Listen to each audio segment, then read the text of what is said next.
नमस्कार दोस्तों, आइए अपना पॉलिटी का लेक्चर कंटिन्यू करते हैं। अब हम पार्ट 1 पढ़ने के बिल्कुल करीब है, अर्थात भाग 1 की तरफ चलेंगे। इसके पहले हमें ये समझना होगा कि एक देश का फॉर्मेशन कैसे होता है, अर्थात एक कंट्री कैसे होता है। वैसे मैंने आपको पहले एक चीज बताई थी कि पॉलिटी में कंट्री शब्द यूज नहीं होता, अर्थात देश शब्द का प्रयोग नहीं किया जाता। लेकिन क्योंकि पोस्ट इंडिपेंडेंस भारत में जो राज्य हैं, यूपी, एमपी, छत्तीसगढ़, ऐसे टाइप के राज्य, इन राज्यों को स्टेट कह दिया गया, इसलिए हमें कई जगह पे मजबूरन पॉलिटी में, मतलब इंडिया की पॉलिटी पढ़ाते वक्त देश और स्टेट का डिफरेंस बनाए रखने के लिए स्टेट की जगह पे या स्टेट की जगह पे कंट्री यूज करना पड़ेगा। तो हम आज यहाँ पे थोड़ा सा कंट्री यूज करेंगे, क्योंकि फिर स्टेट और स्टेट में आपको अंतर समझ में नहीं आएगा। ठीक है, वैसे स्टेट का मतलब होता है एनी एरिया और region governed by a particular person is known as the state. किसी भी इलाके को जो कि किसी व्यक्ति द्वारा नियंत्रित है उसे राज्य कह सकते हैं। समथिंग लाइक ऐसे स्टेट की परिभाषा है, जैसे कि ये क्लासरूम जो है यहाँ हमारे द्वारा ये नियंत्रित है, तो इसके लिए स्टेट कह सकते हैं। जिले को भी स्टेट कह सकते हैं क्योंकि वो डिस्ट्रिक्ट कलेक्टर के द्वारा गवर्न होता है। इसी तरह से राज्य भी जो है वो मुख्यमंत्री द्वारा गवर्न होता है, तो उसको स्टेट कहते हैं।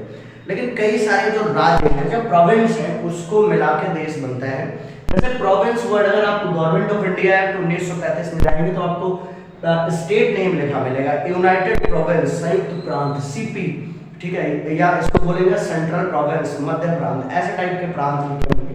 पाकिस्तान में भी अगर जाके वहां देखें ना तो वहां पे राज्य जैसा कोई टर्म नहीं एग्जिस्ट करता कि पंजाब एक राज्य है, सिंध दूसरा राज्य, उनको प्रोविंस बोलते हैं। पाकिस्तान में कुल 4 प्रोविंस या 4 प्रांत हैं।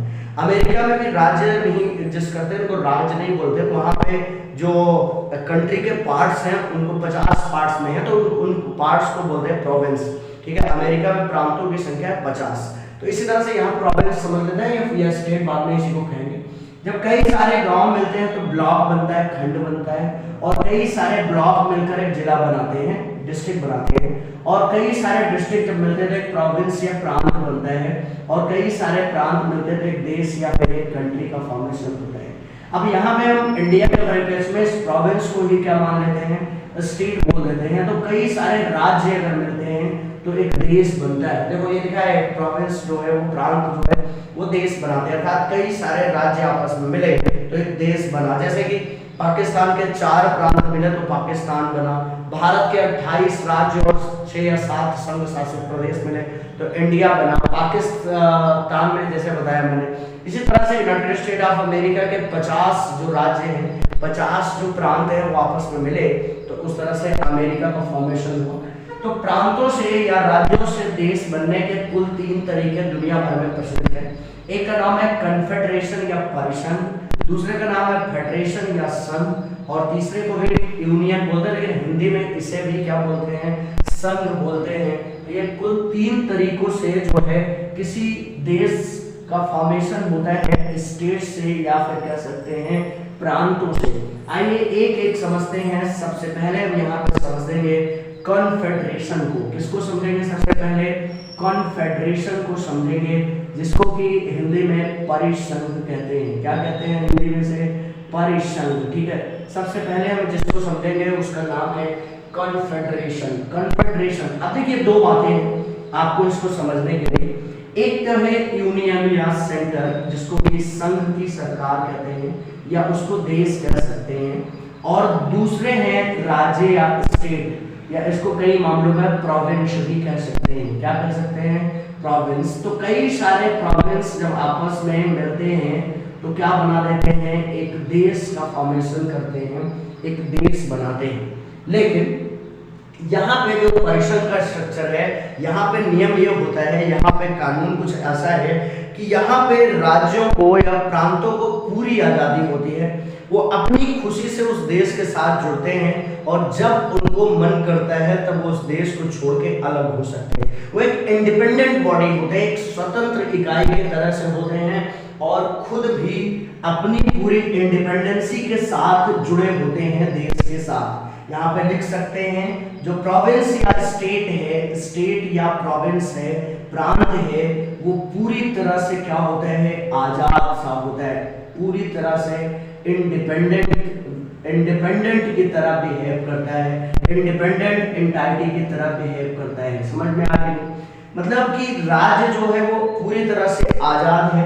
इनका जो स्टेट होता है वो अपने हर मामले में खुद निर्णय ले सकता है, हर मामले में निर्णय ले सकता है। इस राज्य का अपना स्वयं का संविधान होता है, इस पर देश का कोई संविधान नहीं होता। ठीक है, मतलब इन राज्यों में इनका अपना संविधान होता है और ये जब चाहे तब उस देश को छोड़कर आजाद हो सकते हैं, उस देश को छोड़कर आजाद हो सकते हैं। इसके लिए देश नाराजगी नहीं जताएगा। अर्थात जब प्रांत अपनी मनमर्जी से अपनी इच्छा के अनुरूप किसी देश से जुड़ते हैं और वो पूरी तरह से इंडिपेंडेंट होते हैं अपने मामले में, ये देश उन पर कोई दबाव नहीं डालता, कोई उन पर कानून नहीं अध्यारोपित करता और कहता है जब तक तुम्हारा मन कहे मेरी छत्र छाया में रहो और जिस दिन तुम चाहो आजाद हो जाओ, हमें कोई प्रॉब्लम नहीं है, जब तक रहना हो रहो और जब तक जाना हो चले जाओ। We have no question about your independence. हम तुम्हारी आजादी पर कोई प्रश्न नहीं उठाएंगे और कोई छेड़छाड़ नहीं करेंगे। समथिंग लाइक ऐसा स्ट्रक्चर, इतना आजाद टाइप का स्ट्रक्चर जो होता है उसे बोलते हैं परिसंघ। प्रैक्टिकली दुनिया में कोई भी परिसंघ अभी एग्जिस्ट नहीं करता, मतलब इतना इंडिपेंडेंट टाइप का राज्य शायद एग्जिस्ट नहीं करता। अर्थात कि किसी देश में ऐसा नहीं एग्जिस्ट करता कि हाँ कई सारे राज्य मिले तो उस देश से, लेकिन वो देश उनके ऊपर कोई दबाव प्रेशर न डालता हो, कोई नियम शर्तें न थोपता, कोई नियम शर्त भी देश नहीं लगाएगा। राज्य पूरी तरह से आजाद होंगे, बस वो उस देश के साथ अपने को शामिल बताएंगे, इतनी सी बात है। इसी को कहते हैं कॉन्फेडरेशन। दुनिया में कॉन्फेडरेशन का एग्जाम्पल बहुत रेयर है, ठीक है, मतलब अभी तो कोई दिखता नहीं। दूसरा एग्जाम्पल है फेडरेशन का, जिसको कहते हैं, इसको बोलते हैं संघ। ठीक है, इसके बारे में समझते हैं। मान लो एक देश है ये और कई सारे राज्य हैं। क्या है? कई सारे राज्य हैं। ये बोल रहे हैं देखो हम तुमसे जुड़ना चाहते हैं। क्या चाहते हैं?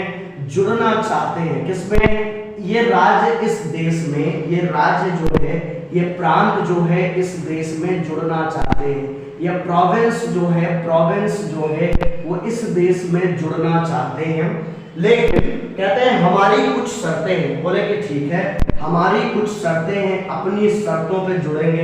ये देश भी कहता है ठीक है जुड़ जाओ। क्या कहता है? ठीक है जुड़ जाओ।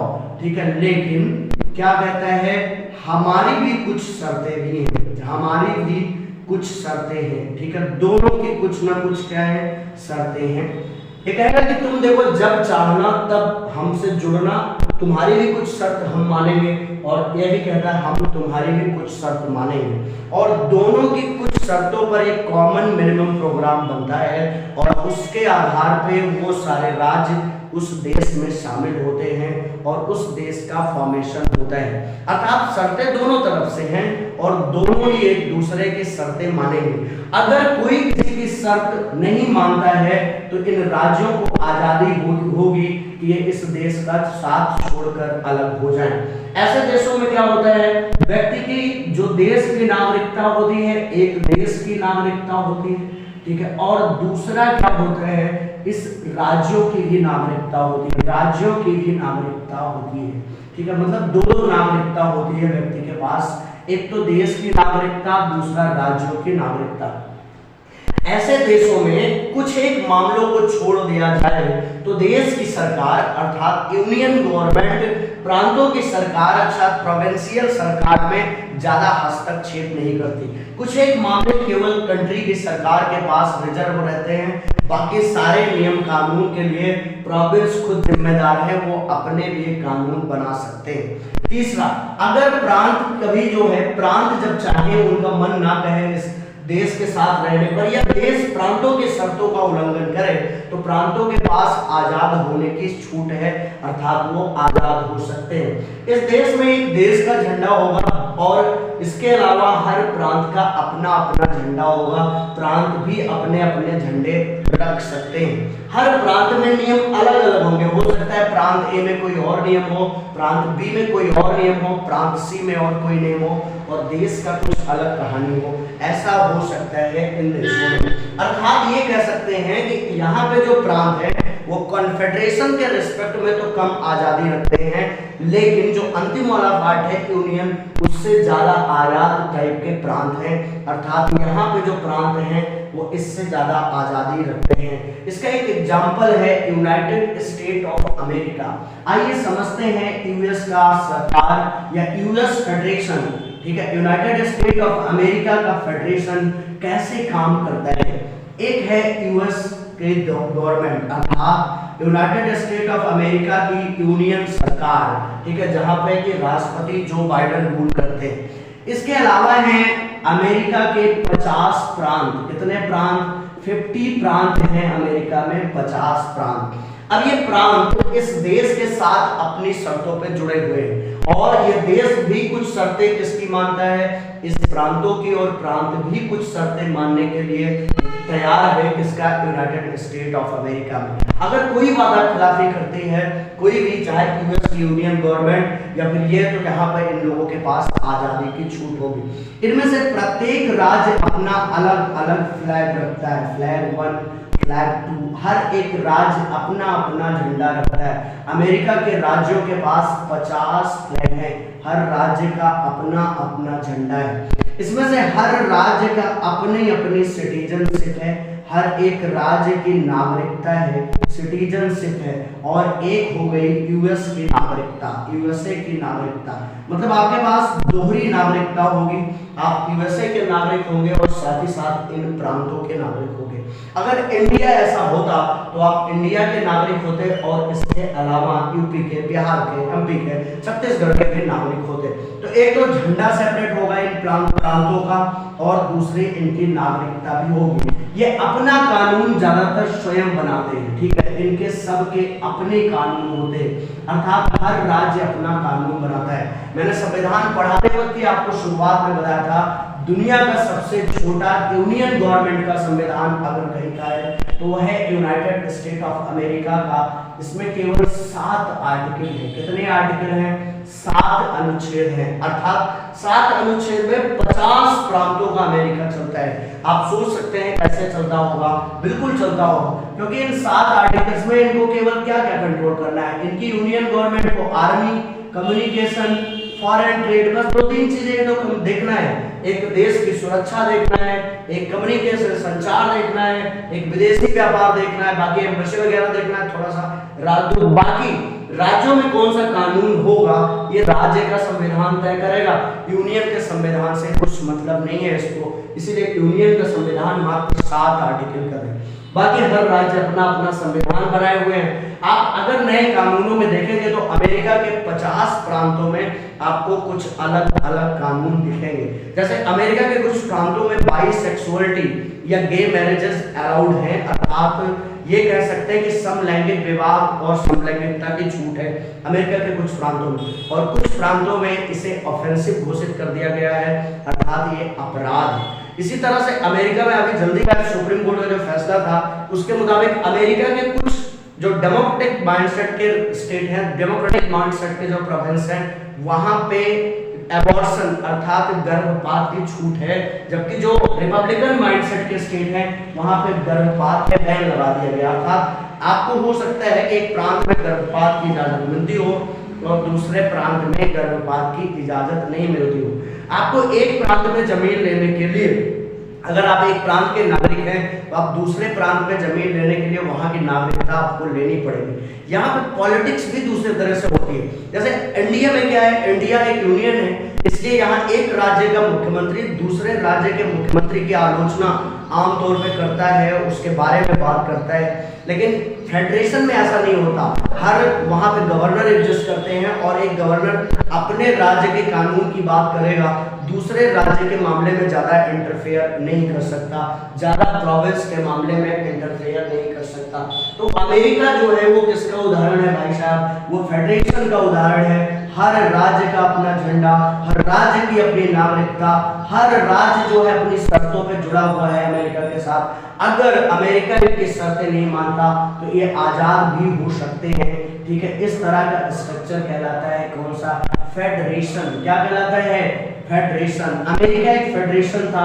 गवर्नमेंट ऑफ इंडिया एक्ट 1935 में भारत को भी फेडरेशन बोला गया था, लेकिन जो भारत का बाद में कॉन्स्टिट्यूशन बना आजाद भारत का, उसमें इंडिया को यूनियन कर दिया गया। अब आप समझते हैं पहले यहाँ पे कि अमेरिकी फेडरेशन में क्या कुछ हो सकता है। जैसे एक राज्य था जिसका नाम है टेक्सास, आपने सुना होगा। इस राज्य ने एक बार अमेरिकी सुप्रीम कोर्ट से कहा कि यूएसए की जो यूनियन गवर्नमेंट है उसने हमारी शर्तों का उल्लंघन किया है, अर्थात जो वादा किया था उसको तोड़ दिया है। ठीक है, वादा जो है उसकी वादा खिलाफी की है, इसलिए टेक्सास नाम का प्रांत जो है वो आजाद होने की बात कर रहा था। अच्छा, इस मामले में टेक्सास आजाद तो नहीं हुआ, क्योंकि अमेरिकी सुप्रीम कोर्ट ने बड़े बुजुर्ग की भूमिका निभाते हुए टेक्सास को मना लिया और टेक्सास अमेरिका में ही रह गया। लेकिन यहाँ पर यह संभावना बिल्कुल है कि अगर यूनियन की सरकार, अमेरिका के यूनियन की सरकार अगर प्रोविंस के साथ, प्रांतों के साथ वादा खिलाफी करती है तो उनके पास आजादी का मौका होगा। अब आइए बात करते हैं हम यूनियन किसको कहते हैं, अर्थात संघ कहते किसको हैं। यूनियन का एग्जाम्पल समझते हैं, संघ का एग्जाम्पल समझते हैं। इसका एग्जाम्पल है इंडिया और कनाडा। ठीक है, भारत और कनाडा दोनों के दोनों यूनियन का एग्जाम्पल है। आइए समझते हैं ये क्या होता है। यहाँ पर जो केंद्र की सरकार है, अर्थात जो देश है, और किससे बना होता है, कई सारे राज्यों से। यहाँ पर राज्यों के पास बहुत ज्यादा आजादी नहीं होती, यहाँ पर देश बहुत ताकतवर होता है, अर्थात यूनियन की जो सरकार है वो पावरफुल होती है। स्टेट जो है वो क्या होते हैं, वो बहुत ही डोमिनेंस कैटेगरी में होते हैं। ठीक है, डोमिनेंस में होते हैं, अर्थात बहुत ही सताए, बहुत दबाव में होते हैं। समझ में आया कि नहीं, काफी ज्यादा। यहाँ पर जो देश का ऑर्डर है, जो देश की आज्ञा है, उसको मानना इन राज्यों की व्यवस्था होती है, अर्थात इन प्रोविंसेस को, इन राज्यों को कंट्री के ऑर्डर को क्या करना होगा, फॉलो करना होगा, अर्थात देश का ऑर्डर मानना होगा। ठीक है, ये देश के ऑर्डर को मना नहीं कर सकते। इसमें से किसी भी राज्य के पास ना तो अपनी नागरिकता होती है, ठीक है, ना तो अपना फ्लैग होता है, अर्थात ना ही अपना झंडा होता है। इसमें केंद्र की या यूनियन की गवर्नमेंट बहुत ताकत होती है, अर्थात देश बहुत ताकत होता है, देश बहुत ताकतवर होता है, राज्य बहुत ही कम ताकतवर होते हैं। इनके पास बहुत ही माइन्यूट आजादी होती है, केवल कुछ एक मामलों में जो कि देश द्वारा इनको प्रोवाइड करा दिया जाए उसी में इनको छूट होती है। इंडिया एक यूनियन का एग्जाम्पल है। अब आइए इंडिया के यूनियन से बात को समझते हैं, ठीक है, कि कैसे इंडिया या कनाडा का यूनियन काम करता है। अब आइए यहाँ पे समझते हैं। जैसे इंडिया नाम का एक देश है, किसका, इंडिया नाम का एक देश है, और इंडिया की एक यूनियन गवर्नमेंट है। यहाँ पे जो राज्य हैं, चाहे वो यूपी हो, चाहे एमपी हो, यूपी हो गया, एमपी हो गया, सीजी हो गया, ठीक है, बिहार हो गया, ये सारे राज्य जो है ये इनकी सरकारों में इतनी ताकत नहीं है कि वो यूनियन की गवर्नमेंट की खिलाफत करें। यूनियन के ऑर्डर्स को इनको क्या करना पड़ेगा, ओबे करना होगा। ठीक है, इनको यूनियन के ऑर्डर्स को मानना होगा। इनका अपनी कोई नागरिकता नहीं होती, यहाँ पर सिंगल सिटीजनशिप होती है, अर्थात नागरिकता केवल किसकी होती है, देश की नागरिकता होती है, राज्यों की नागरिकता नहीं होती। सिंगल सिटीजनशिप का कॉन्सेप्ट होता है। इन राज्यों के अपने फ्लैग भी नहीं होते, ठीक है, किसी एक भी राज्य का अपना फ्लैग नहीं होता। आप कह सकते हैं कि दो राज्य ऐसे थे, जम्मू एंड कश्मीर और नागालैंड, इसके अपने फ्लैग हैं, लेकिन ये थोड़ा थोड़ा फेडरल स्ट्रक्चर को टच करता है, लेकिन वो फेडरेशन का पार्ट नहीं था, क्योंकि सरकार की कमांड बहुत ज्यादा थी इनके ऊपर। ठीक है, यहाँ पर जो छूट राज्यों को केंद्र प्रोवाइड करेगा या देश प्रोवाइड करेगा वही इनको प्राप्त होगा। ये किसी भी तरह से देश से आजाद नहीं हो सकते, अर्थात ये नहीं कह सकते कि देश ने हमारी शर्तें नहीं मानी, इन्हें देश की सारी शर्तों को मानना ही होगा। देश कैसी भी शर्त लगाए, ये इस आधार पे आजादी की डिमांड नहीं कर सकते कि देश इनकी शर्तों को नहीं मान रहा, क्योंकि ये किसी शर्त के आधार पे जुड़े ही नहीं होते हैं। ये देश में शामिल किए गए होते हैं, चाहे दबाव डालकर या चाहे जैसे। और इस तरह के स्ट्रक्चर में राज्य एक दबी कुचली सी व्यवस्था होता है, अर्थात प्रोविंस एक दबी कुचली सी व्यवस्था होता है, और जो देश या कंट्री है वो बहुत ही पावरफुल स्ट्रक्चर में होता है। इंडिया और कनाडा इसका एग्जाम्पल है। अब आइए समझते हैं एक मजेदार एग्जाम्पल के साथ कि कॉन्फेडरेशन क्या हालात में है, कॉन्फेडरेशन किसको कहते हैं, प्रैक्टिकल मजेदार एग्जाम्पल से समझेंगे। और अर्थात परिषद क्या कहता है, किसे कह सकते हैं, और उसके अलावा फेडरेशन या फिर यह क्या है, संघ किसे कह सकते हैं, और इसी के साथ साथ यूनियन या फिर संघ तीसरा वाला किसे कह सकते हैं। इसका एग्जाम्पल दुनिया में शायद कोई एग्जिस्ट करता है। इसका एग्जाम्पल है यूनाइटेड स्टेट ऑफ अमेरिका और यूरोपियन यूनियन भी इसी तरह से काम करता है। इसका एग्जाम्पल है यार इंडिया और क्या, कनाडा जैसा देश, ठीक है। अब इसको कह सकते हैं यूनियन में, तो फिर चाइना भी आ जाता है, मतलब लेकिन चाइना वैसे डेमोक्रेटिक नहीं है, तो इसके मेन एग्जाम्पल लग सकते हैं इंडिया और कनाडा, ये दो देश इस तरह के एग्जाम्पल में है। अब आइए समझते हैं कि इसको कंपेयर कर सकते हैं कुछ मौजूद एग्जाम्पल से। अगर आप देखें तो यहाँ पे जो राज्य है, जो प्रांत है, राज्य या प्रांत, ये बहुत ही दबे कुचले से हैं।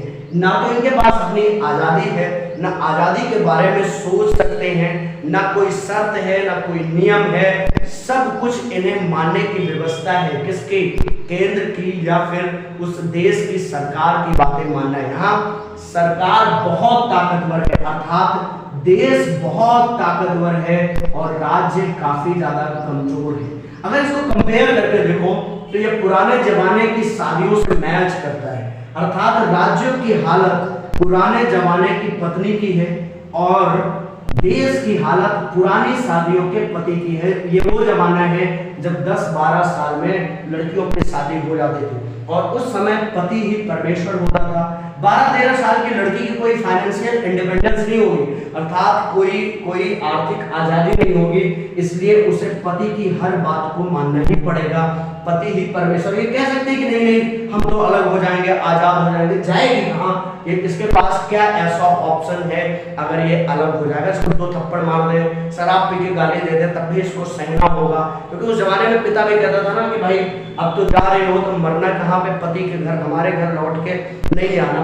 तो इस तरह का स्ट्रक्चर है यूनियन, जो कि भारत या कनाडा जैसे देशों में एग्जिस्ट करता है। राज्यों की हालत उसी जमाने के पत्नी की तरह है, अर्थात केंद्र की सरकार या देश की सरकार चाहे जो दबाव डाले, राज्यों को मानने की उसकी क्या है, व्यवस्था है। न खाता न बही, जो पति कहे वही सही, इसी तरह से जो देश कहे वही सही।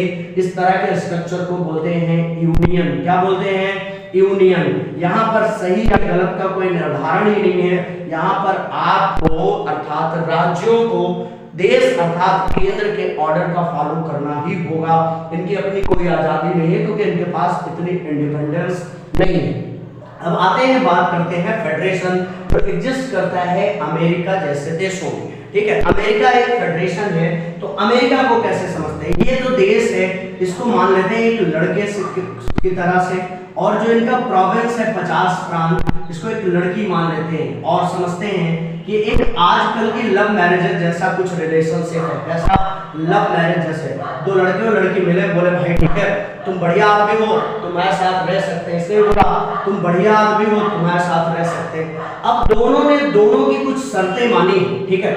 ये बंदा बोल रहा है कि देखो मैं तुम्हें तुम्हारे साथ जो है 1-2 दिन घूम आऊंगा, सैटरडे संडे पार्टी करा दूंगा और तुमको 1-2 दिन आउटिंग पे ले जाऊंगा वगैरह वगैरह, कुछ नियम शर्तें मानने के लिए ये लड़का तैयार हुआ, अर्थात ये देश तैयार हुआ है, देश से कंपेयर करना है। और दूसरा, इस लड़की ने कहा कि भाई ठीक है तो मैं भी तुम्हारी शर्तें बोले क्या शर्तें, बोले जो तुम 9 बजे तक सोती हो तुमको 6 बजे उठ के खाना बना देना है। तो इसने भी बोला कि इससे अच्छा ऑप्शन और कहीं मिल नहीं रहा है, लड़का ठीक ठाक है, तो इसलिए क्या करते हैं, इसके साथ जुड़ जाते हैं। ये जो बॉन्ड बनता है इसको बोलते हैं यार फेडरेशन। क्या बोलते हैं, फेडरेशन। जब ये लड़का मान लेते हैं देश और ये लड़की मान लेते हैं प्रांत, और दोनों आपस में जुड़ गए, यहाँ पर कॉमन शर्तें हैं, ठीक है, दोनों की शर्तें हैं। शर्तें कैसी हैं, ऐसे वाली, ठीक है, ये देख लो, इनकी भी कुछ शर्तें हैं, इनकी भी कुछ शर्तें हैं, और दोनों की कुछ शर्तें हैं, इसलिए दोनों जुड़े हैं। अच्छा, एक दिन इन लोगों ने शर्तें मानने से क्या किया, मना, और इस तरह से क्या हो गया, इन लोगों में रिश्ता टूटने की संभावना बन सकती है। इसने कहा भाई तुमने मेरा शर्त नहीं मानी, तुमने कहा था मानेंगे,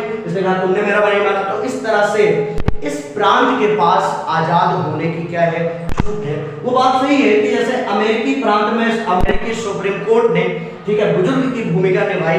ऐसे शादी और ये देश बनना कोई बच्चों का खेल नहीं है, तो कई लोग इसको बचाने की कोशिश करते हैं। एक बार आपने लव मैरिज कर ली और आप फिर 2 महीने बाद तलाक मांगेंगे तो आपका घर परिवार बाबा दादा भी रोकेंगे कि यार ये कोई बच्चों का खेल नहीं है, थोड़ा समझो, थोड़ा कंप्रोमाइज करो। ऐसे ही अमेरिकी फेडरेशन में जब टेक्सास में जाने की छूट करी तो टेक्सास में सेपरेट होने की मांग करी, तो अमेरिकी फेडरेशन के सुप्रीम कोर्ट ने इसे बचाने की कोशिश की बड़े बुजुर्ग की तरह। लेकिन यहाँ पर दोनों के पास आजाद होने की क्या है, छूट है।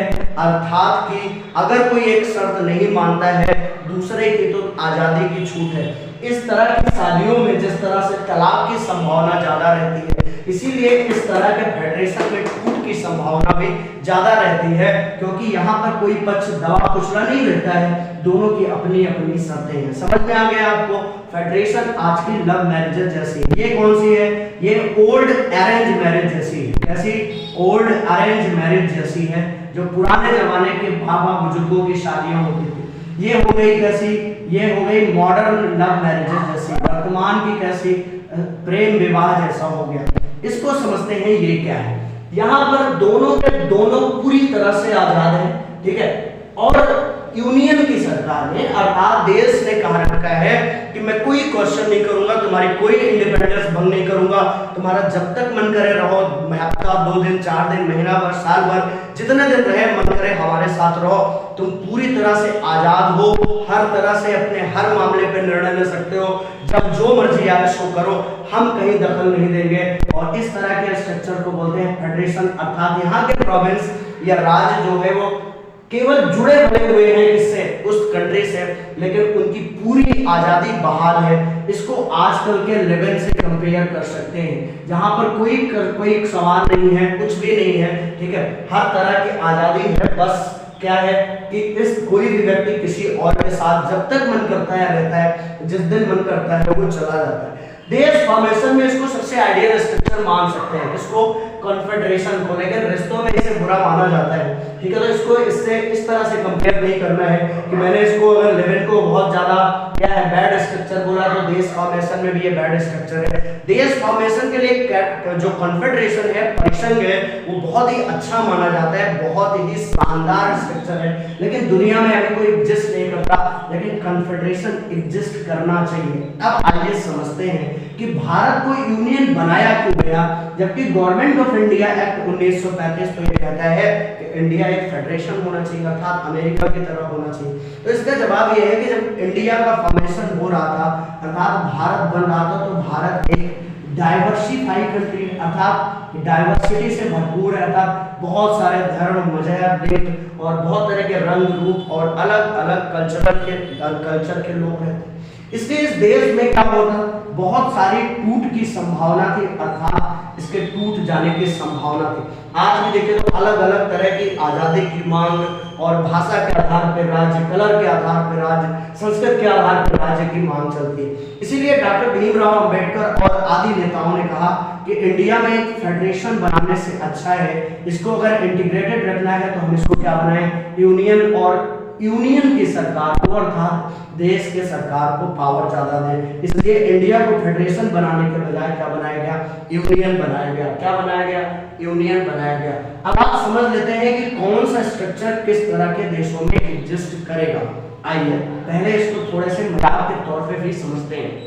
अच्छा आइए समझते हैं। मान लो एक लड़का है और वो दुनिया का सबसे धनी आदमी है और दुनिया का सबसे स्मार्ट आदमी है। आप बताओ उसे कोई छोड़ के जाएगा भाई?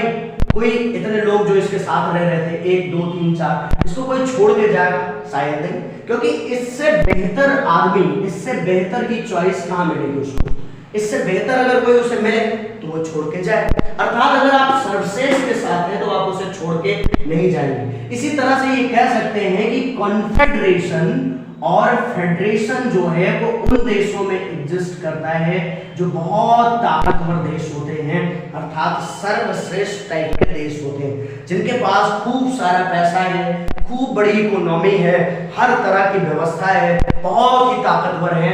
ऐसे देशों में फेडरेशन या कॉन्फेडरेशन क्या कर सकता है, एग्जिस्ट कर सकता है बड़े आराम से। जैसे अमेरिका को देखें, अगर यूएसए को छोड़ ही दे कोई देश, इनका कोई प्रांत, तो वो किसके पास जाएगा? उसके पास यूएसए से अच्छा कौन ऐसा विकल्प है जहां पे वो चला जाए? यूएसए के बगल देश कौन सा लाइक करता है? कनाडा। ये तो खुद में एक डोमेनियन कंट्री है जो यूके का डोमेनियन है, तो यहाँ जाने से कोई फायदा होगा? अपनी ये औकात क्या हो जाएगी? घट जाएगी, नुकसान हो जाएगा। बोले यार भाई इधर नहीं जाते। अच्छा चलो ब्राजील चलते हैं। ब्राजील एक तो पहली बात दूर है, ठीक है, लेकिन इधर भी जाने से कोई फायदा नहीं। तो डेवलपिंग नेशन है यार, क्या है? डेवलपिंग। इसलिए यूएसए जो दुनिया की पहली इकोनॉमी है, फर्स्ट पोजीशन पे लाइन करता है। इसके साथ रहने पर रौला ज्यादा है, इसके साथ रहने पर ताकत ज्यादा है, इसके साथ रहने में फायदा ज्यादा है। इसलिए इससे बढ़िया एग्जांपल कोई आपको मिलेगा नहीं, इससे बढ़िया ऑप्शन कोई मिलेगा नहीं। इसलिए फेडरेशन किधर एग्जिस्ट कर सकता है? ताकतवर देशों में, धनी देशों में, अच्छे देशों में। इनको छोड़ के जाने का ऑप्शन अगर कोई सोचे भी तो छोड़ के इससे बेहतर ऑप्शन में नहीं जा पाएगा। इंडिया में कोई आकाश अंबानी को छोड़ के रिक्शा वाले के साथ क्यों ही जाना चाहेगा भाई? ठीक है, तो रिक्शा वाले के साथ जाने का कोई फायदा नहीं। इसलिए अमेरिकी फेडरेशन भी इसी तरह से है। अमेरिका दुनिया की सबसे बड़ी इकोनॉमी है, इसलिए फेडरेशन के रूप में वो 50 राज्य आराम से संभाले। सोचो कल अमेरिका की इकोनॉमी दुनिया की 50वीं इकोनॉमी हो जाए तो 50 फेडरेशन के देश छोड़ छोड़ के बगल को भाग जाएंगे, पक्का है। ठीक है, अगर कल कनाडा सबसे बड़ी इकोनॉमी हो जाए, अमेरिका 50वीं इकोनॉमी हो जाए, तो कनाडा में शामिल होने लगेंगे अमेरिकी फेडरेशन के राज्य या प्रोविंस। लेकिन अभी तो अमेरिका का जलवा है, इसलिए अमेरिका में फेडरेशन बड़े आराम से एग्जिस्ट करता है। अब बात करते हैं यूनियन की। यूनियन वहां पे एग्जिस्ट करता है जो थोड़ा सा क्या है, थोड़ा सा दबे कुचले से, पिछड़े से, गरीब टू टाइप के देश हैं, जहां पर क्या है, लोगों को जबरदस्ती कह सकते हैं या उस राज्य को क्या है, थोड़ा दबाव डालकर उस कंट्री के साथ रखा गया है। ठीक है, अगर कनाडा जैसे कंट्री में अगर उनके राज्यों को छूट दे दी जाए तो वो हो सकता है कि उसको छोड़कर अमेरिका के साथ जुड़ जाए, क्योंकि अमेरिका से जाने के साथ, अमेरिका को ज्वाइन करने से कनाडा के राज्यों का फायदा होगा कि नहीं होगा? ओपन बॉर्डर है, इधर कनाडा है, इधर अमेरिका है, ठीक है, इधर शामिल हो जाओ, तुम्हारी इकोनॉमी बढ़ जाएगी, सब कुछ बढ़िया हो जाएगा, बढ़िया सब कुछ जलवा कट जाएगा। इसलिए अमेरिका छोड़कर कनाडा में जाना बहुत मुश्किल है, लेकिन कनाडा छोड़कर अमेरिका जाने की कोशिश हर कोई करेगा अगर कनाडा एक फेडरेशन होता। इसीलिए कनाडा को क्या बनाया गया? यूनियन। अब बात करते हैं इंडिया के केस में। इंडिया भी एक यूनियन है। अब इंडिया के साथ दिक्कत यह है कि यहाँ बहुत ही डाइवर्सिफाइड कल्चर है, अलग मजहब, अलग जाति, अलग रंग, अलग कल्चर और लोगों की अपनी अपनी एथनिसिटी। इसलिए लोग क्या हो सकते हैं, उनके अंदर सेपरेटिज्म की भावना आ सकती है, अलगाव की भावना आ सकती है। इसलिए इसे बचाए रखने के लिए इंडिया को क्या बनाना जरूरी था? यूनियन। ये बहुत अच्छा form of the country formation तो नहीं है, देश का फॉर्मेशन अच्छा तो नहीं है, लेकिन फिर भी इंडिया को एक यूनियन बनाएगा। यहाँ राज्य बहुत स्वतंत्र नहीं है, आजादी की मांग करेंगे कुचल दिए जाएंगे, जैसे जम्मू कश्मीर को कुचल दिया गया। ठीक है, आजादी की मांग नहीं कर सकते, अपना झंडा नहीं रख सकते, इनके राज्यों का कोई अपना संविधान नहीं होता। ज्यादातर संविधान केंद्रीय संविधान होता है, पूरे देश में भारत का ही कॉन्स्टिट्यूशन लागू होता है। ऐसा नहीं है कि यूपी का संविधान अलग, एमपी का अलग, बिहार का अलग, छत्तीसगढ़ का अलग। ठीक है, ऐसा केवल अमेरिकी फेडरेशन में होता है। यहाँ पर एक नेता पूरे देश में लड़ सकता है, आप कहीं भी रह सकते हैं, कहीं भी जमीन ले सकते हैं, कहीं भी, और देश की ही नागरिकता होती है। तो इस तरह से क्या है, यहाँ पर एग्जिस्ट करता है क्या? यूनियन एग्जिस्ट करता है। बहुत पहले की बात है, एक देश था डेनमार्क, अभी भी है वो देश। डेनमार्क का एक हिस्सा हुआ करता था जो कि कॉन्फेडरेशन की तरह इसमें जुड़ा हुआ था, नाम था ग्रीनलैंड।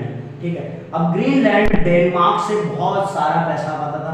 जैसे कि हम जम्मू कश्मीर को हजारों हजार करोड़ देते रहे, लेकिन जम्मू कश्मीर नहीं माना। तो इस ग्रीनलैंड के लोगों ने डेनमार्क के कॉन्फेडरेशन से अलग होने की डिमांड उठाई। बोले कि भाई हमें नहीं रहना है, हमको ठीक नहीं लगता, हम तो इंडिपेंडेंट हो जाएंगे, हम ज्यादा जगह काटेंगे। बोले अब डेनमार्क इतना कूल माइंडेड देश है, आपको पता है, बाल्टिक सागर के पास का देश, जो 7-8 देश है ना, वो दुनिया के हेवन कहलाते हैं, दुनिया का स्वर्ग कहलाते हैं। इन देशों ने 250-250 सालों से कोई युद्ध नहीं लड़ा। इनकी पर कैपिटा इनकम अप्रोक्सीमेट $1,00,000 के आसपास है। ठीक है, बहुत ही मतलब हर गरीब से गरीब आदमी यहाँ पे मर्सिडीज जैसी गाड़ियों से चलता है। इसलिए इस देश ने कहा, जब ग्रीनलैंड के लोगों ने कहा भाई हमको अलग होना है, बोले भाई आराम से अलग हो जाओ, कोई दिक्कत नहीं है, हम तो खुद ही तुमको आजादी दे सकते हैं, हमें कोई सेपरेट करने में कोई दिक्कत है नहीं, हम तो शामिल ही नहीं करना चाहते, तुम यार भले जाओ, अच्छा लगा, bye bye tata bye bye. और उन्होंने इनको क्या कर दिया, अपने देश से सेपरेट कर दिया। कुछ ही दिनों में ग्रीनलैंड की इकोनॉमी धड़ाम हो गई, यहाँ पे अर्थव्यवस्था की क्राइसिस पैदा हुई, बेरोजगारी फैली, लोगों ने गालियां देना शुरू किया उन लोगों को जिन लोगों ने सेपरेट होने की बात कही थी। और फिर डेनमार्क में शामिल होने की वर्षों से मांग उठाता रहा ग्रीनलैंड कि हमें शामिल कर लो, लेकिन डेनमार्क ने कभी उसको सीरियसली लिया नहीं, बोला ठीक है यार तुम आज़ाद रहो, हम तुम्हारी आज़ादी का स्वागत करते हैं। तो ये कॉन्फेडरेशन जैसा मामला है, ठीक है, जहां पर देश इतना ताकतवर है, इतना पावरफुल है कि उसे कुछ फर्क नहीं पड़ता किसी राज्य के रहने या न रहने से। लेकिन इंडिया अपने देश में यूनियन है, अमेरिका में क्या है, फेडरेशन है, और कनाडा में क्या है, कनाडा में यूनियन है। तो इस तरह से कई सारे एग्जाम्पल से आप ये चीजें समझ सकते हैं। तब तक के लिए धन्यवाद। जय हिंद, जय भारत।